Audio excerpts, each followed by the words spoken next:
Bonjour fidèle abonné, si c'est la première fois que tu me découvres, je suis Romuald Fogokin.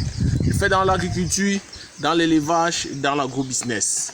Aujourd'hui, je vais te parler d'une thématique très importante pour l'agriculture. Avant d'y aller, il faut d'abord que tu actives la cloche de notification, tu t'abonnes et tu actives la cloche de notification pour ne plus rater notre vidéo. Bon, aujourd'hui, je te parle d'une thématique très importante. Quels sont les critères à prendre en considération avant l'achat d'un site agricole? Nous avons 4 critères que nous recommandons aux jeunes et à tous les investisseurs dans le monde agricole. Le premier critère, c'est l'accessibilité du site. L'accessibilité du site, c'est quoi? Est-ce que mon site est accessible à voiture et à moto? Parce que quand vous choisissez un site qui n'est pas accessible à voiture et à moto, vous dépensez plus. Vous dépensez plus pourquoi? Vous dépensez plus parce que pour arriver au site, vous allez payer le transport un peu plus cher. Parfois, on ne trouve pas la moto ou la voiture qui va nous laisser dans notre site. Le deuxième critère, c'est que pour transporter nos intrants vers le champ et nos extrants vers les marchés, nous dépensons encore plus. Je prends un exemple très simple. Je récolte mon régime de plantain, je porte ma part avec ma voiture bord champ et toi, tu transportes ta part 200 francs par régime pour arriver aux côtés de la route. Tu paies d'abord 200 francs par régime et si tu as 1000 régimes, tu peux calculer.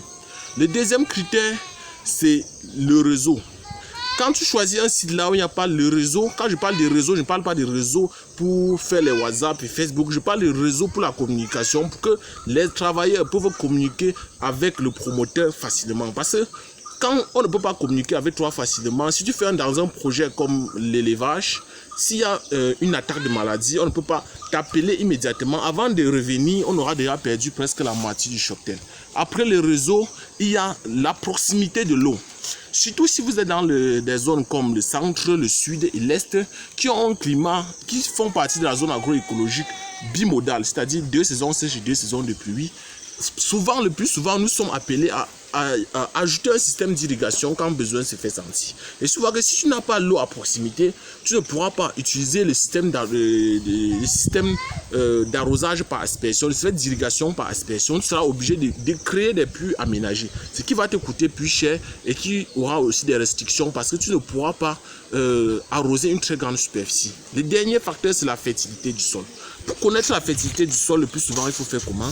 Il faut te rapprocher des personnes ressources comme nous qui ont déjà une certaine expérience dans l'agriculture. Là, ils vont d'abord analyser ton site pour voir les caractéristiques physiques et chimiques de ton sol avant tout achat.